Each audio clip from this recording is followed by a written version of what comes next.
দেখে মনে হবে পরিত্যক্ত, অথচ আংশিক নির্মাণের পর ফেলে রাখা হয়েছে সেতু, চলাচলে ভোগান্তি। পিরোজপুর সদরের সঙ্গে শারিকতলা ইউনিয়নের যোগাযোগের সবথেকে সহজ পন্থা কুমিরমারা শারিকতলা ডুমুরিতলা সড়ক। সড়কটিতে থাকা শারিকতলা ইউনিয়ন পরিষদ সংলগ্ন সেতু, কুমিরমারা আবাসন ও নলবুনিয়া বাজার সেতুর কাজ দীর্ঘদিন ধরে বন্ধ।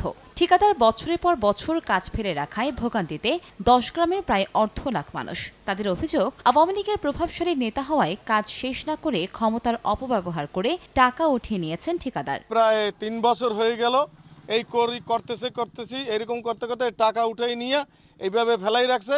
এখানে মানুষ যাতায়াত করতে পারে না। তো এই 2021 সাল থেকে এই কাজ করছে, কিন্তু এই এখন পর্যন্ত কোনো কাজের কিছু করতে পারে না। ভিতরে গ্রাম আছে, এই সামনে গ্রাম আছে, লোকজন এগুলো ওই আবাসনে যাইতে পারে না, আবাসনের লোক এপাশে আইতে পারতেছে না। এই সামনে বৃষ্টির সিজন আইছে, মানুষ কেমনে পারাবে? এখান থেকে একটা অন্তত ব্রিজ এবং বা কালভার্টের যে কোনো ব্যবস্থা করলে হয়তো মানুষ চলাচল করতে পারবে।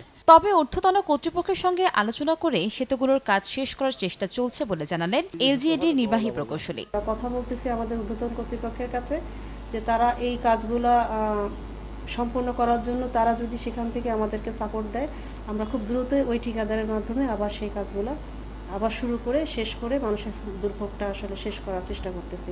আইবিআরপি প্রকল্পের আওতায় প্রায় 6 কোটি টাকা ব্যয়ে সেতু 3টির কাজ পায় ঠিকাদারি প্রতিষ্ঠান ইফতি ইটিসিএল। 2021 সালে ফেব্রুয়ারিতে কাজ শুরু হয়ে 2022 সালে ফেব্রুয়ারিতে শেষ করার কথা ছিল। সময় সংবাদ, পিরোজপুর।